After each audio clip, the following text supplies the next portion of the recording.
I would absolutely hit them so hard. But I have very firm instructions. Anything happens, they're going to wipe them off the face of this earth. Do you want the L or do you want to just go about your business? And Iran needs to think very pragmatically about their approach to this, because you mess with our president, it's going to be the end. Memorial Day isn't just another day off. It's about remembering what was given up so that we can have what we have today. Freedom didn't come cheap. It came with sacrifice, courage, and the people willing to lay it all on the line. And the problem is, a lot of what you see in entertainment today doesn't reflect that. That's why I respect what Angel Studio is doing.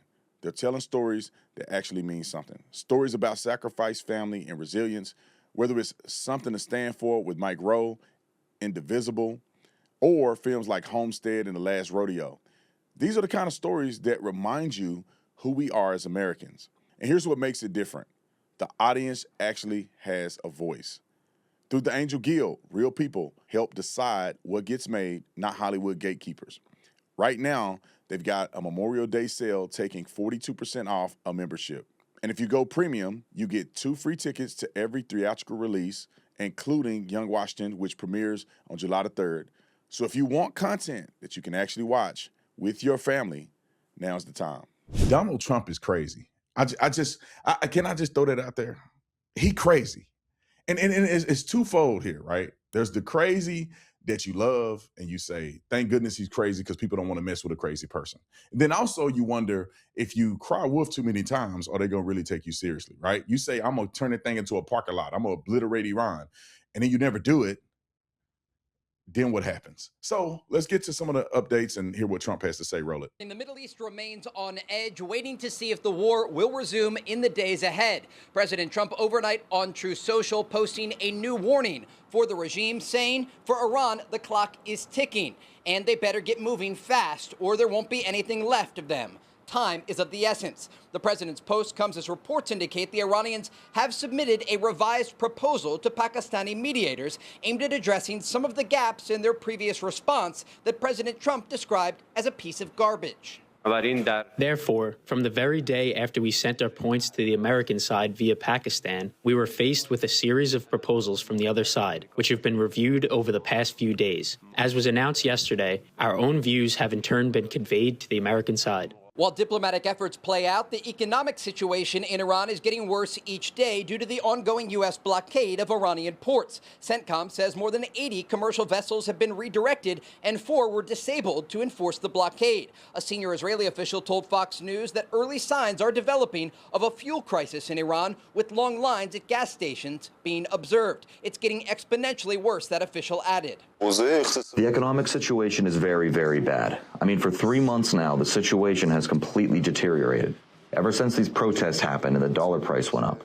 Then, after the war started, the shop was basically closed for nearly a month. And now the situation is extremely bad. The U.S. military buildup across the Middle East does continue, with more transport planes arriving in the region each day.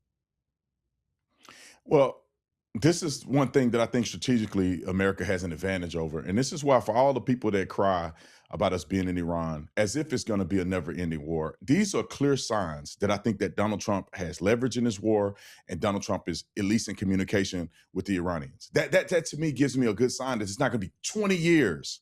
All right. And then here's also a good sign. Every single other person that's running for office or want to occupy the presidency, whether it's Democrat or Republican, all are not in tremendous favor of the war. So if anybody thinks that the war is going to continue on, when Donald Trump gets out of office, people can take measurable steps in removing our troops and removing our activation in the war. But at this point, we are in a high leverage position. And I'll add this because I want to cover all my bases. Do I want us to be in war? No. I wish we could focus our money, resources, and efforts in the United States of America exclusively. However, all these other people exist outside here, right? All these other people are doing their business, doing their deeds, and their decision-making will affect us if we don't take action. But here's President Donald Trump giving his statement, at least online, about the bounty that was allegedly put on his head. Here's an article right here that we have present saying that the Iranian parliament working on a bill that proposes a $50 million reward for killing President Trump. Now, put this in perspective. This could be BS or it could be real. If it is real, this is not the first time Iran has proposed to kill the president. Now, how is it that Iran is not a direct threat to the United States of America if they're proposing to kill our president? I don't care if it's Trump or anybody. You're proposing as another country to kill the leader of the free world. You must be crazy out of your mind. You're a threat, and we should take every action necessary to eliminate you as a threat or your threat capacity. And so this is what Donald Trump had to say about the bounty on his head. Roll it. They also issued an assassination threat against you over the weekend.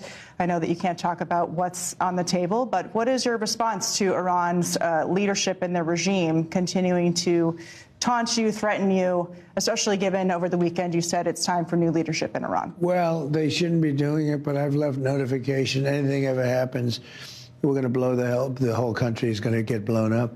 So we've, originally Biden should have said something, when they made a statement. We always said, why isn't Biden saying anything? Because he didn't. But a president has to defend a president. Like if I were here and they were making that threat to somebody, not even a president, but somebody like they did with me, I would absolutely hit them so hard. But I have very firm instructions. Anything happens, they're going to wipe them off the face of this earth. And this is President Trump also making a meme, or I don't know, he's some edited photo that he put on True Social where he depicts the entire Middle East is going to be the United States of America. I think that's what he's showing. Obviously, he's joking in that sense, but I will say I'm in full support of us destroying Iran from the face of the earth if they try to kill our president, or at least kill him. I mean, try to kill him, we should be able to thwart that effort. But if they were somehow to be successful as assassinating an American president, that is grounds for us to take extreme action. Because if you don't, then what? Then it emboldens other countries to get activated to say, you know what, we can kill diplomats and we can kill people in the United States of America, they ain't gonna do nothing. You're gonna force our hand. It's like somebody, that's like me running into somebody in the street. And it's like, look, I don't want no conflict with anybody. But if you get in my face, you're going to make me have to take action. And then you're going to take an L. Do you want the L, or do you want to just go about your business? And Iran needs to think very pragmatically about their approach to this, because you mess with our president, it's going to be the end. And I think they know that. That's how Nick Shirley got out of Cuba.